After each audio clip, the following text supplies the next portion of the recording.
Hello, everybody. So excited that you're here. My name is Sophie Ziegler. I run comms for Library Juice Academy and Library Juice Press and all the other wonderful things that we have going on. And so I get to welcome you to today's webinar. I'm very, very, very excited about this. Very excited about our guest. And I'm eager to get out of the way so that our guest can speak. So let me just say a couple of things really quickly about Library Juice Academy, just in case you're not familiar with us. We offer a range of online professional development courses for librarians and library staff and all of us sort of in the library ecosystem. We do asynchronous learning, usually over a 4-week period. We offer certificates, we offer CEUs and PDHs for those of us collecting those. We have institutional bundle pricing available, and we try to be an affordable alternative to conference attendance for those of us looking to learn all the things that we didn't know we needed to know until we got the job. We also run Library Juice Press, so sister organization in which we publish books and journals that examine theoretical and practical issues in librarianship. We look at these from a critical perspective and usually for an audience of practicing librarians, those of us in library school. Library Juice Press is an imprint of Litwin Books, so you can find more about us at litwinbooks.com. And speaking of being on the internet, we are in all the places that you like to browse, all the places that you like to scroll. So do find Library Juice Academy on Blue Sky and Mastodon and Facebook, and Instagram, YouTube, where this video will live in the near future. That is everything I wanted to say. So happy now to stop sharing and pass it off to our host. Awesome. Give me just a second to get my sharing set up and make sure I can see the chat and all of that good stuff. All right. Hello. I am Angela Pashia. I was an academic librarian for 12 years. Now I am an ICF accredited coach and I work with library leaders to help build leadership skills. And also happy International Workers' Day, May Day. I'm excited to see so many of y'all here taking time out of your day to learn more about coaching skills for leaders. So today I'm going to define exactly what I mean by coaching and some of the benefits of this style of leadership, and then give an overview of the coaching mindset, which is the foundation that you build your skills on top of, and then an overview of those coaching skills.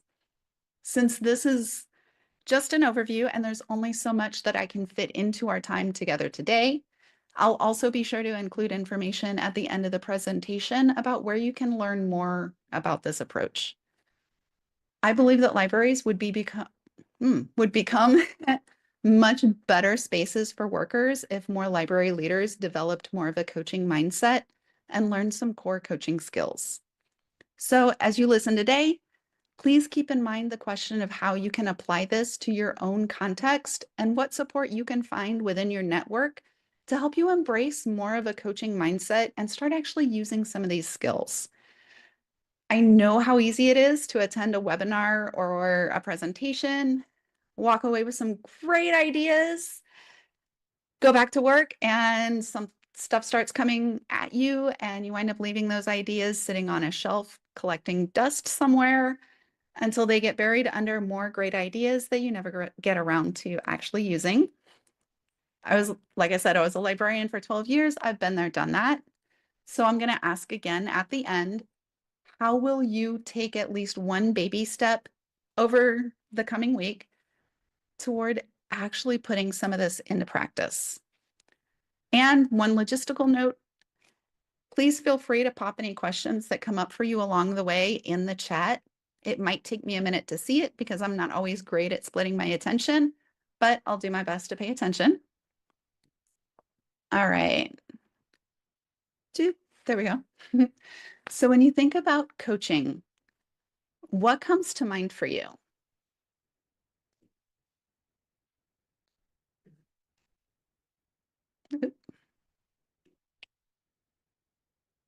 So this is one of those terms that's used in a lot of different ways. And it's important to be clear on what exactly we're talking about before I start telling you how great it is. Because if you're not working with the same definition, then you're probably not going to get the same results. If you had asked me 5 years ago how I'd describe coaching as a manager, I would have drawn an analogy from sports coaching. with the caveat that I never actually played sports outside of gym class. The image that would have come to my mind would have been of a little league baseball coach guiding a 5-year-old through learning how to hold a bat the right way through direct instruction, and then maybe standing at third base, telling them whether to run for home or wait for a better opportunity so that they can learn that through observation, just how to judge that for themselves. And that is obviously one form of coaching. And those are valid ways to learn new skills. From a leadership perspective, though, I would call that training, not coaching. In that relationship, the coach is the expert sharing their greater knowledge with a junior member of their team. And it doesn't necessarily involve a whole lot of curiosity, which you can probably guess from the title of this presentation is pretty important to our approach. That distinction between training and coaching is important because training, no matter what you call it, doesn't necessarily lead to the same outcomes that coaching leads to. Now, that doesn't make training any less valuable. It's absolutely crucial. It's just a matter of selecting the right tool for the context that you're in. So if that's not coaching, then what do I mean when I talk about coaching? I use the definition from one of the premier professional organizations for professional coaches, the International Coaching Federation. And when you see articles in like Harvard Business Review or scholarly journals about the great benefits from developing a coaching culture in your organization, they're using a definition more like this one. There we go. Okay, so the ICF defines coaching as partnering with clients in a thought-provoking and creative process that inspires them to maximize their personal and professional potential. So I don't know about you, but when I read that, it sounds, let's say, vague. So let's break that down. Partnering is about the power dynamics within that conversation. In professional coaching, the ideal is that the coach is there as an equal partner with the person that we're coaching. As a manager, that's really tricky. You're ultimately responsible for making sure that your team meets certain outcomes. And some employees are going to feel more comfortable with just being told what to do than with making decisions on their own. Some employees are carrying trauma from past toxic leaders that makes it feel really unsafe to engage with you in that way because when they've tried it before, they've gotten screamed at. But within those constraints, when can you actively listen to your employee as an expert in their specialized area? So unless you are the ILL manager, your ILL specialist is probably going to know more about the details of the back end of Iliad than you have needed to think about in a long time, if ever. Your circulation desk staff are the experts in what actually happens at the desk when you're not around.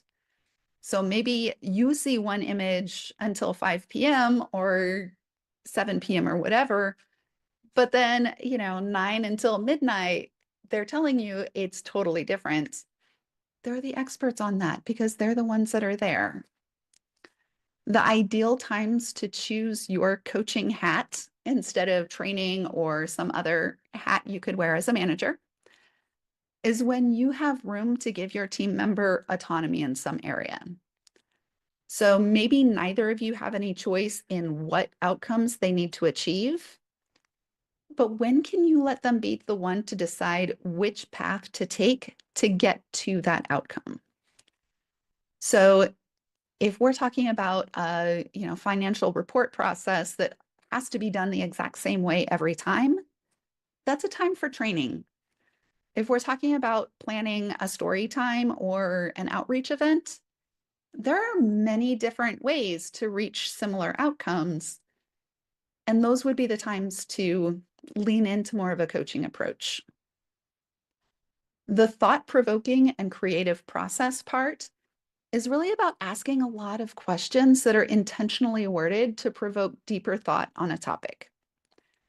And there's a framework to follow to move through getting a better understanding of the challenge, working through the challenge, and establishing some clear next steps.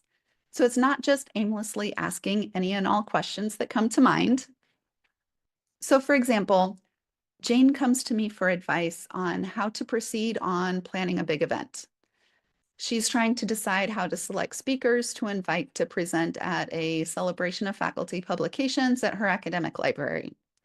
So we've got a limited set of speakers because you're only drawing from your own faculty, but all of the politics that happen on campus.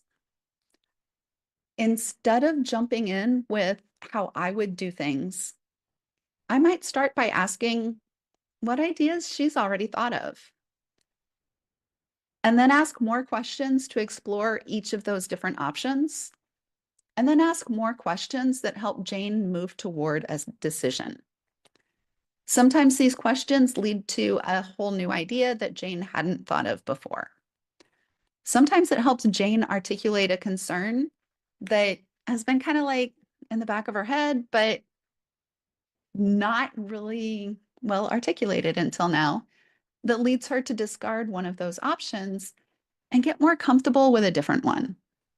Sometimes it gives Jane space to tell me that she needs me to be willing to do some part of it. Maybe she already reached out to some people without getting a response and feels like my position of relative authority would make it easier to get them to pay attention to the request. Whatever the outcome is, this process inspires Jane to maximize their personal and professional potential by showing that I believe Jane has already thought through this and has some great ideas to bring to the table. That communicates that I trust Jane's competence as a professional. And that builds Jane's confidence in her own abilities and Jane's trust that I'll support her choices instead of jumping in to micromanage the process. I'm there supporting Jane by helping Jane work through the challenge. Sometimes I may have information to share that would be useful for Jane to know about, but this approach trusts Jane to make the decision about what to do with that information. So that could look like, instead of, oh, you should go talk to this person about that, I might phrase it as, oh, my experience has been that this person could be a great resource, and just leave it at that, or move on to like, what's the next thing that you need to work through? Now, that's a lot to put on one conversation. Realistically, it takes longer to really build that trust. This process is specifically designed to empower those being coached, but that doesn't happen overnight. If this is reminding you of conversations with any of your past or current supervisors, put a +1 in the chat box. And if you're comfortable, how did that make you feel to work with a supervisor like that?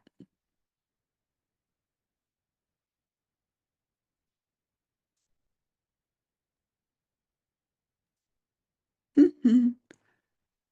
Oh, what's going on? I'm not seeing any responses. Are y'all responding, or am I not getting them?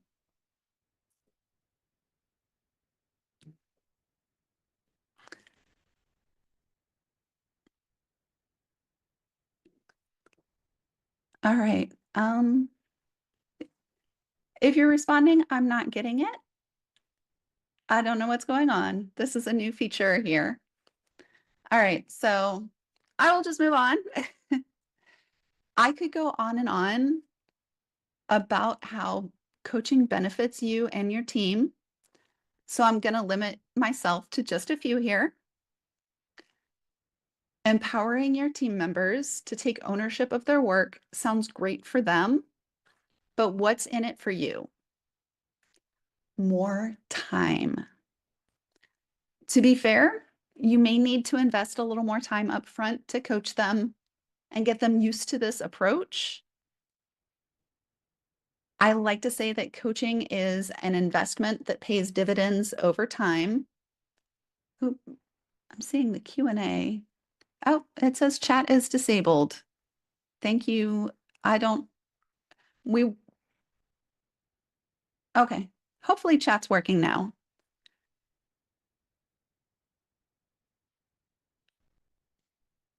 Okay, so we'll try that again in just a moment. Oh, yay. Awesome. Thank you. Looks like the chat is working now. Okay, so as I was saying, developing a coaching approach is an investment upfront that pays dividends over time. When they come to you with a question like, I need help deciding how to select speakers for this event, it's a lot faster today to just suggest a solution. And that teaches your team member that the easiest way to solve problems like that in the future is to come ask you for the solution. And that means you have to come up with their solutions for them over and over and over again. When you take the time to ask what ideas they've already thought of and talk through the decision of how to proceed, they learn how to make those decisions effectively, and they learn that you trust them to be able to make those decisions that are within the scope of their work. So they don't need you to solve every little thing anymore. Of course, you'll still be there for them when they do have something they need to work through. But honestly, my experience has been that it feels a lot better to support someone as they grow as a professional and take on new challenges than it does to answer the same basic problem over and over again. And since you're asking a lot of questions, you learn more about what they actually need. So this time, put a +1 in the chat if you've ever had someone try to help you with a problem, but they didn't take time to fully listen to what you needed, so their help was actually counterproductive.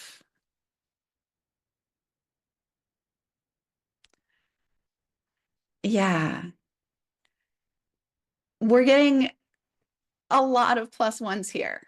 That is really common.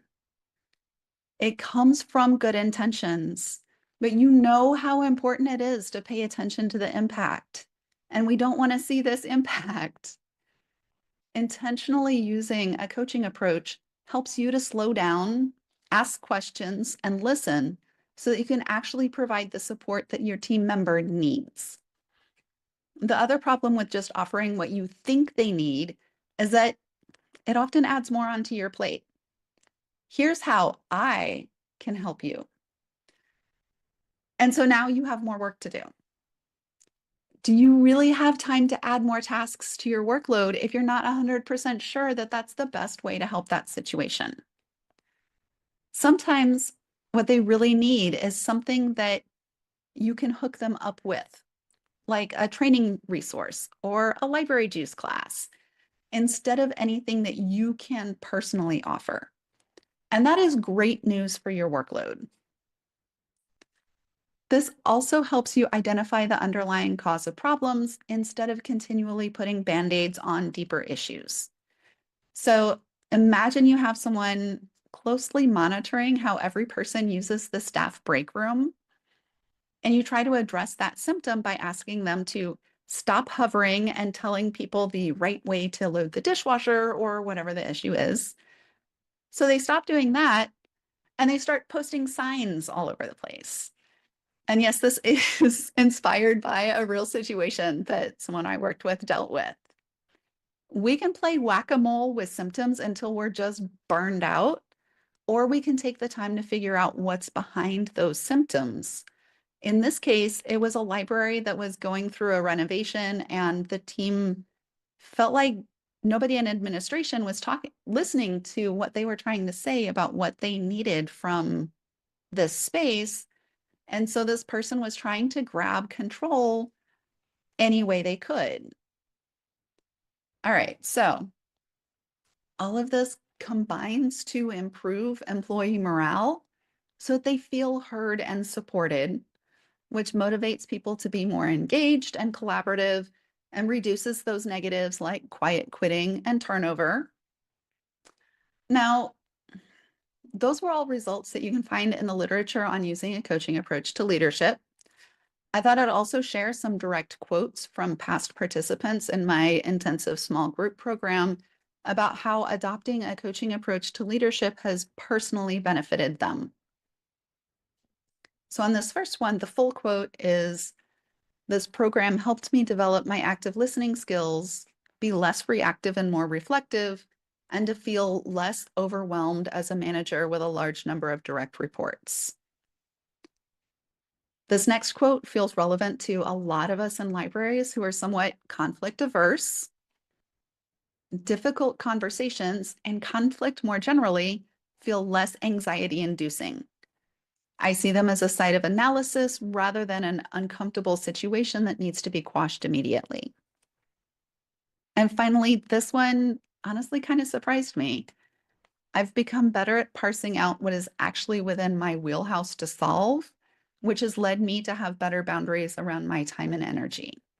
So I could go on for days about how great this is for you as leaders and how great it is for your team members.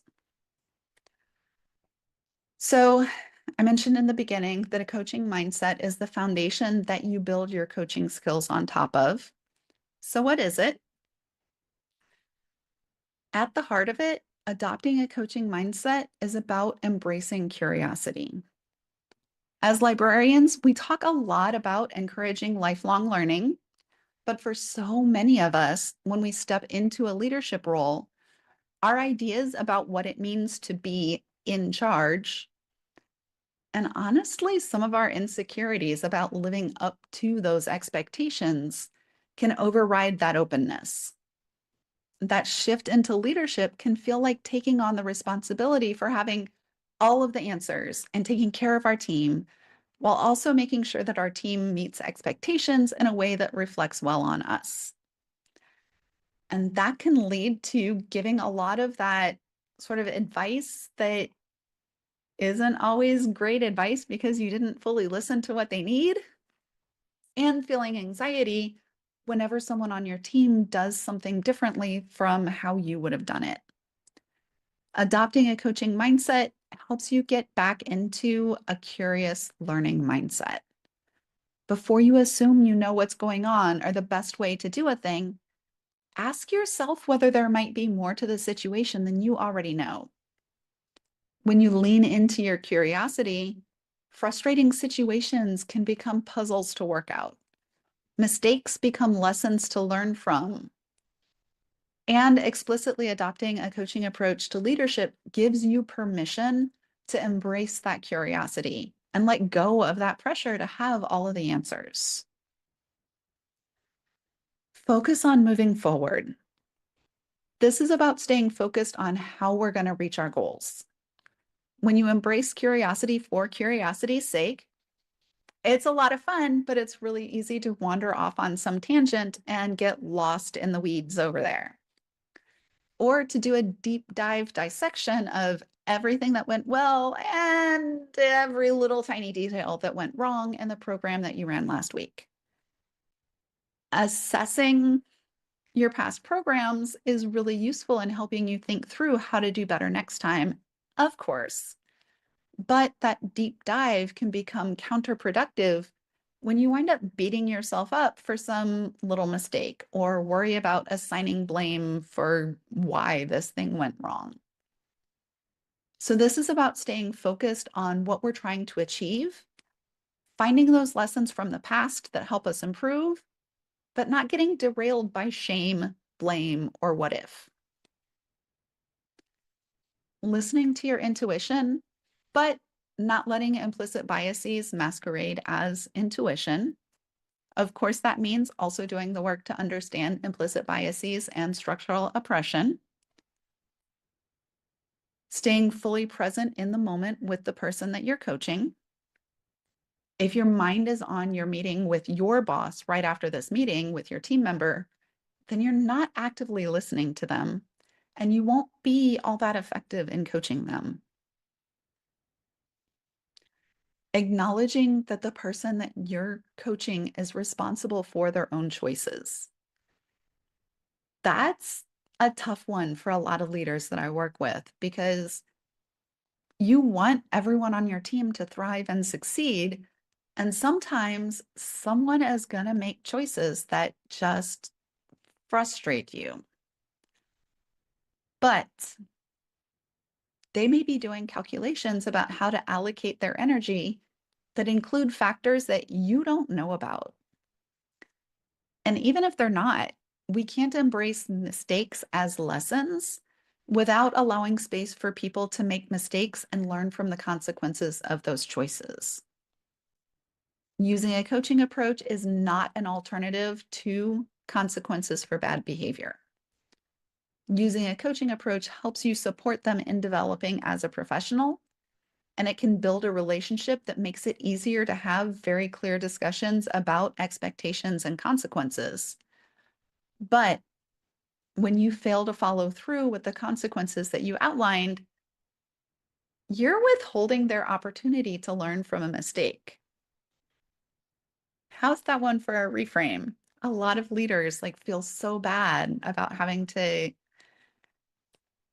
take that step to discipline or whatever, but that's withholding a learning lesson.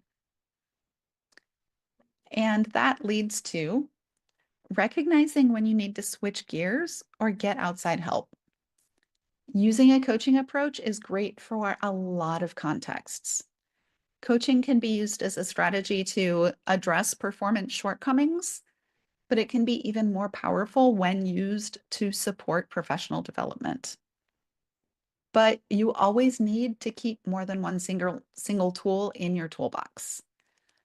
As a leader, you will still need to be able to shift into other leadership styles when someone consistently rejects coaching or has discipline issues that need to be addressed. There will be times when you realize that your employee, what they really need is more training in an area. And you'll still need to loop in HR on some issues or refer team members to your employee assistance program if you have one available as needed. But whenever you can use the coaching approach effectively, it's a really valuable tool to keep in the mix. Okay, so the coaching mindset is your foundation that helps you put these core coaching skills into practice. And practicing these skills can create a little feedback loop that strengthens your coaching mindset. So, up first, active listening is one of the most important skills. How often do you practice just actively listening to someone without getting distracted by the response that you want to make as soon as they stop talking? Put a +1 in the chat if you feel a little bit called out right now.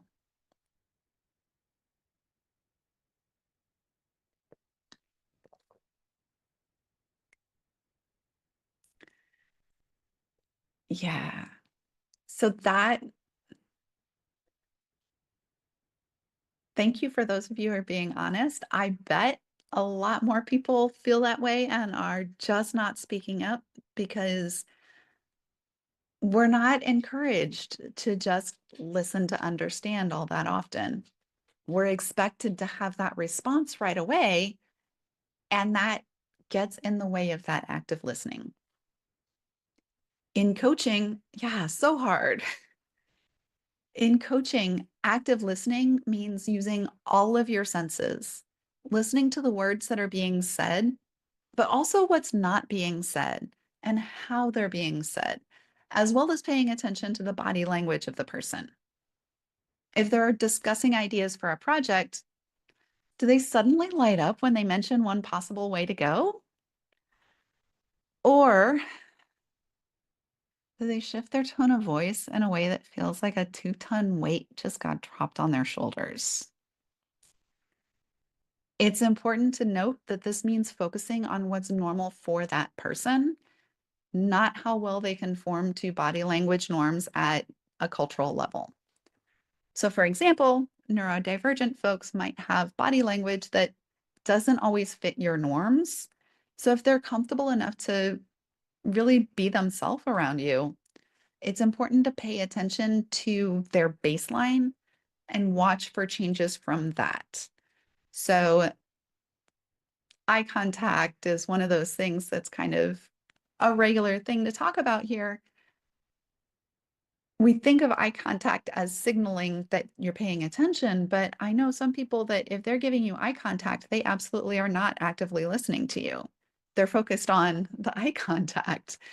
So, coaches stay attentive to these shifts from each person's individual baseline, but also stay curious instead of jumping to assumptions. So instead of saying, when the person sounds like a 2-ton weight just got dropped on their shoulder, instead of saying, it sounds like you don't like that idea, a coach would respond more like, I noticed that your tone of voice shifted when you said, repeat that back. What did that bring up for you? And learning to ask effective coaching questions is another important skill. How you phrase your questions shapes the way that people are going to respond. So, good coaching questions are open ended, like a good research question, authentically curious. Yes, Ted Lasso. I love Ted Lasso. If you're going to think of a sports coach who uses a coaching approach to leadership, it's Ted Lasso. um, so, good coaching questions are open ended, authentically curious. So, they stem from an open, unbiased curiosity, not leading to a presupposed outcome. Succinct, transparent, so you don't have a hidden agenda. They're non judgmental, they're intentionally worded to bring out the, to not be leading, to not be judgmental. Um, and they're grounding. So it keeps the person in the here and now instead of ruminating on some tiny little detail or wandering off into what if land. So that's a lot of qualities to keep in mind. And it does take time to build a habit of asking these sorts of questions. We do spend a lot of time practicing this in Lead with Curiosity. Providing effective, actionable feedback is another core skill for managerial coaches. As a leader, there will be times when you need to provide feedback on performance. You may need to bring something to their attention instead of waiting for them to bring it up with you. Practicing active listening skills, including paraphrasing and reflecting back what you heard, and practicing being really intentional about asking coaching questions, builds skills for providing feedback. Within this framework, the basic formula is to share an observation, staying as non-judgmental as possible, and then ask questions. So this could sound something like, I noticed that you've missed a few deadlines on projects lately. Thankfully, they were projects with some flexibility built in, so it hasn't been a big problem. But I do want to check in with you. What's been getting in the way for you? So that's an observation.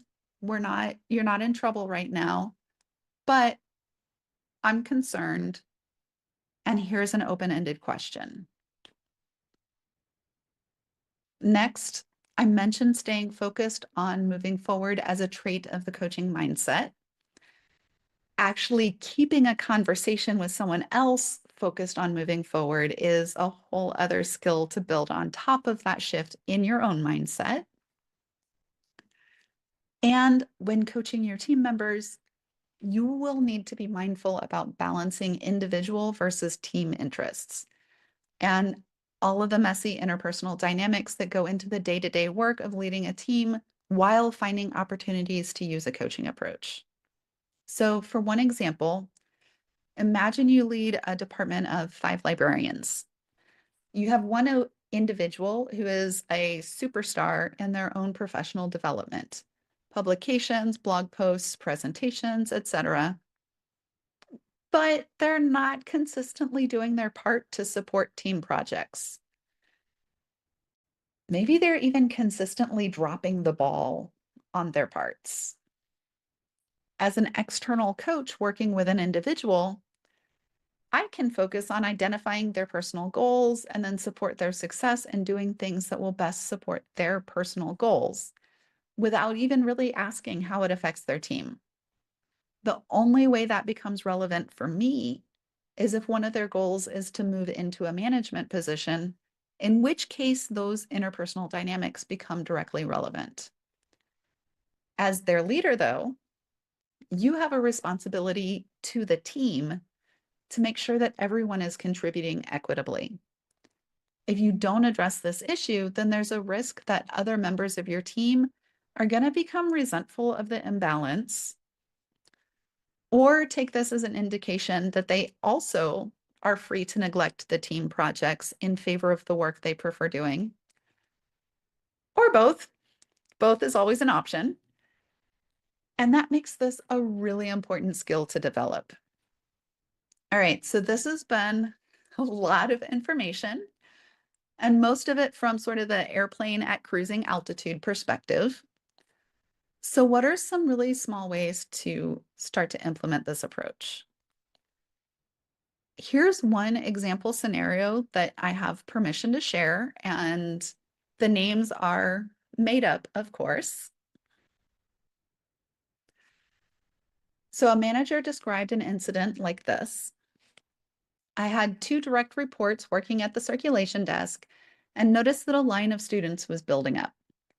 Pat was engaged in a conversation with a student about a book, while Alex was busy dealing with everyone in the lineup. The conversation became quite long, and I was concerned that Alex was doing more of the work. Additionally, Alex doesn't always voice the issues for themselves until they boil over to being overwhelmed. And they asked how to handle Pat not paying attention to the line from a coaching approach. So the manager started off with the same steps that I'd suggest. Jump in to help get the line taken care of, and then ask Pat to have a private chat away from the desk. And this is where the challenges of managing make coaching difficult. If you need to be as quick as absolutely possible about addressing this so that Pat can get back up to the desk as soon as possible, the fastest solution is to describe the observed behavior and tell Pat the behavior you'd rather see. Hey, Pat, I need you to jump in and help with the line when it starts backing up like that. To approach that as a coach takes a little bit more time. You know why you were concerned about the balance of work between Alex and Pat, but you don't know Pat's perspective yet. One way to open that coaching conversation would be, I noticed that you were engaged in a long conversation with one student while a line of other students was building up. What was going on there? So that described the observation without passing judgment, and then asked an open-ended, non-judgmental question. Being external to the situation, I can picture a range of responses that would all lead to different approaches. Maybe Pat has ADHD that causes them to hyperfixate on what they're doing and honestly just not notice the long line. If Pat is new to this work, especially if Pat's a student employee, maybe they thought they were going above and beyond expectations to provide really excellent support to the one student without having the experience to balance that with the needs of those other students. Maybe Pat was trying to end the conversation, but the other student just would not stop talking. And Pat was afraid of getting into trouble for being rude if they said, hey, I really have to go help. Maybe they were having an absolutely shitty day and they didn't notice the line because every bit of their focus was on keeping themselves from crying at the desk. I can go on all day coming up with different stories to explain that behavior, but I don't actually know what's going on until I ask. Once you hear Pat's perspective on what was going on, then that will determine where to go from there. If they thought they were going above expectations by providing amazing service to the one student, then taking some time to clarify expectations is going to lead to a better outcome than just telling them that you need them to pay attention to the line. If they were trapped by that patron that I'm sure everyone who has worked a desk has experienced that just will not stop talking, then helping them build strategies for putting someone on hold in a welcoming, friendly, caring way will do more to solve the problem than just telling them the behavior that you want to see. And if they're just barely keeping it together, then they probably don't need you to correct them. They know they're not doing their best and they just need a little compassion today so that they can come back tomorrow and do better. And while this scenario focused really heavily on addressing Pat's behavior, because that's what the manager who asked it was concerned about, as a team coach, how do you support Alex in learning to ask for help before they reach that boiling point? Effective communication and being able to ask for support when needed are important job skills. So those are also appropriate topics to coach an employee on. Okay, so how do you put this into action in your own work? One really simple first step is to focus in on that active listening. Give yourself 30 seconds to be curious before jumping into a response. Think about what assumptions you're making when you jump to that piece of advice that you first want to give them. And what don't you absolutely know for sure about the context that you could ask about? Another small change that people I've worked with have had success with was to restructure their one-to-one meetings with their reports to start with just asking an open-ended question about how their work is going, and then intentionally just asking more genuinely curious, interested, non-judgmental questions about it for the first full 10 minutes, and then shift into their regular agenda. So one possible short script for opening that could sound something like, before we get into our regular updates, I'd like to try something a little different. I've been working on some leadership development lately and realized I can sometimes give advice that isn't always the best fit for the situation. So, how would you feel about taking just 10 minutes to just talk through whatever you're focusing on this month without me jumping in to tell you what to do? And then see where I can help from there. Another strategy is to find a critical friend, which is someone who will challenge you to think critically and consider other perspectives on a challenging situation. And talking with them can be an incredibly valuable way to help you embrace your curiosity more often. Okay, so this has been a lot of information in quick overview formats. I hope you learned enough to feel like this was a valuable use of your time, but there's only so much detail we can get into in just an hour, especially if we want to leave room for questions. So here are a few ways that you can learn more, organized from the lowest to highest level of individual attention and support.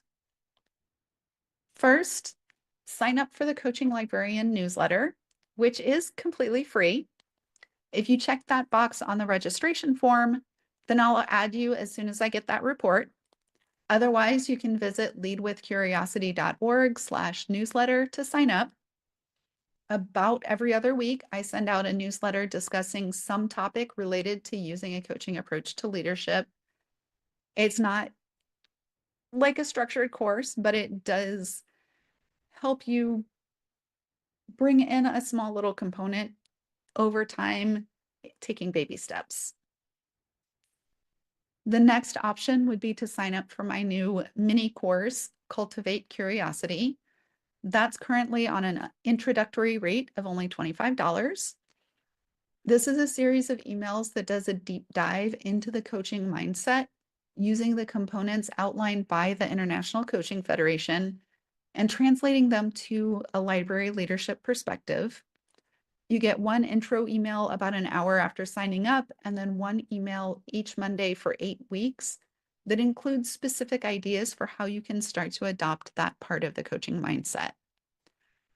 Even if you never go any further into learning coaching skills, just practicing these mindset shifts will help you embrace your curiosity and improve your relationships with your team members. The next step up is my Library Juice course, Coaching as a Leadership Skill. I didn't include a link there because it's a lot longer, and I'm sure they'll be happy to include that in the follow-up email after this session when you get the replay. That's a 4-week, fully asynchronous course. Past participants have commented on the course survey that we have the most engaging discussion boards they've ever experienced. So it's asynchronous, but it's not the sort of discussion boards most people think of.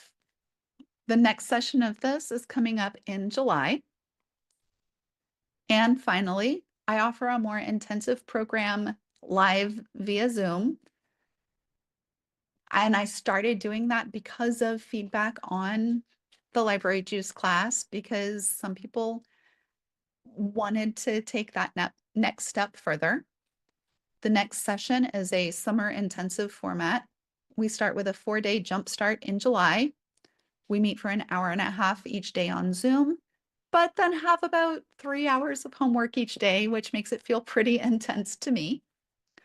Meetings include some discussion plus active learning exercises leading into actually practicing coaching one another by the end of the Jumpstart week.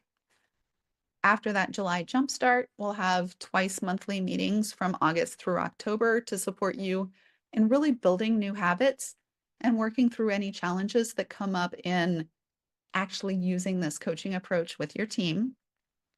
And those who jump all the way into signing up for this program will get the Cultivate Curiosity course for free. And I do offer a discount for those who enroll after having taken the Library Juice class. There are 2 different options for the summer jumpstart to accommodate UK and North American time zones in the 3rd and 4th weeks of July. And you can get all of the details and register today at leadwithcuriosity.org. And finally, I'm going to drop a link in the chat where you can enter to win a free individual coaching session with me so you can experience being on the other side and being the one being coached.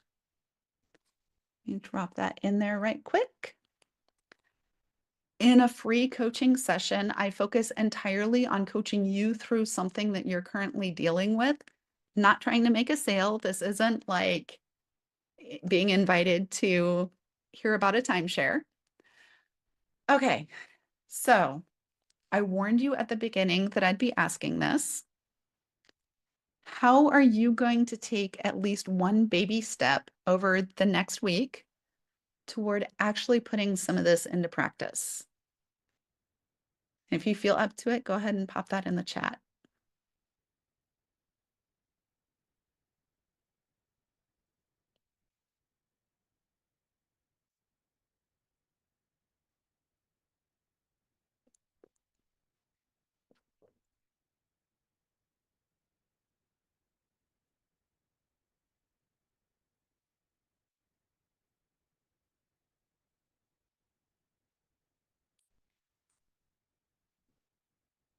To remind myself to listen, I plan to put a drawing of an ear in front of me. Oh, that's awesome.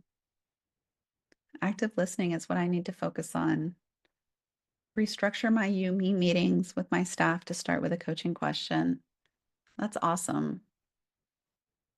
All right. I've got my email up here, and the website is leadwithcuriosity.org.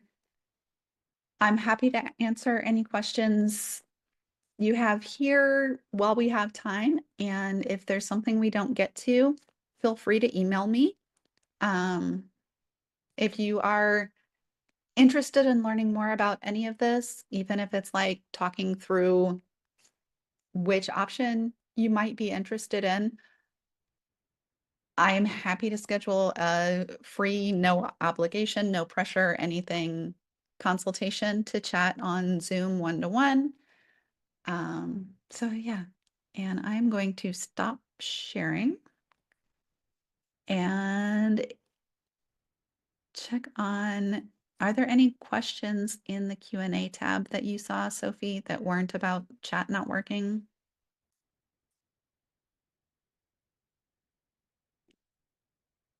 Let me look at that. Oh, okay. Yeah, it's all about the chat.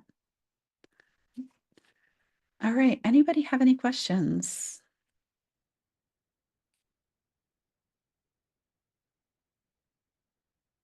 Couple more answers. Slow down and listen closely. Deborah, I think I've seen you in another webinar before, so thanks for coming again. Darian, since I'm not a supervisor, I'm going to start by practicing asking myself good coaching questions. That is awesome. And I talk a lot about coaching as a leader, but one, leaders aren't only those in management positions.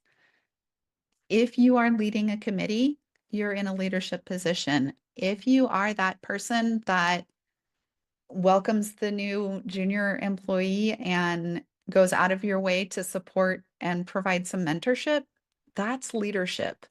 So it's not just formal leaders, and self-coaching is actually a thing. So that's very valid. Do you have a series of typical questions to start a coaching session? So there are some scripts out there that you can use as a way to kind of get started. Um, I don't have them in my head right at this moment, but something open-ended, like what's going on in what what are you struggling with in this project, or what's the next challenge you need to work through on this project? Or, and I'm saying this project because that would apply to, planning a story time, planning a publication, planning any sort of thing that takes time and thought, right? Um, what's the next challenge you need to work through, and planning this can open up a conversation. One thing I will do is not assume what they're thinking or feeling based on what I see, but instead ask them, that's awesome, thank you. Your recommended first step for a new leader to do. So can you say a little bit more for a new leader to do in developing a coaching approach, or when you first start in your role?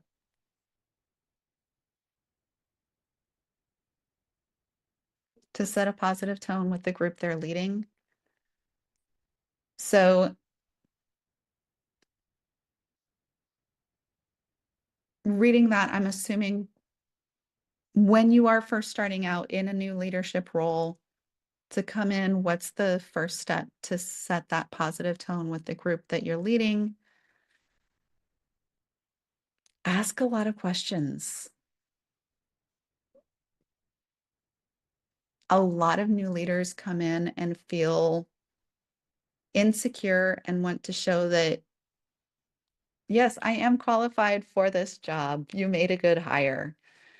And demonstrating your knowledge is less important than demonstrating your curiosity. Take time to ask them questions about what they do and why they do it.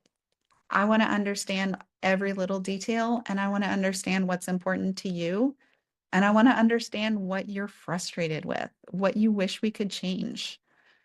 Um, Kind of the generic advice that I feel like has permeated the leadership development field is you should not make any drastic changes in your first 6 months unless like there's something that's really like illegal or dangerous going on,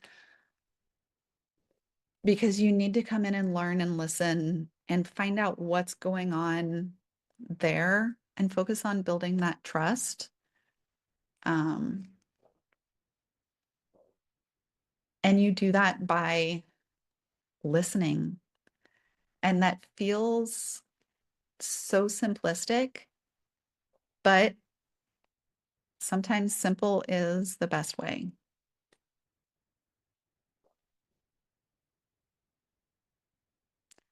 Thank you. All right. Any other questions?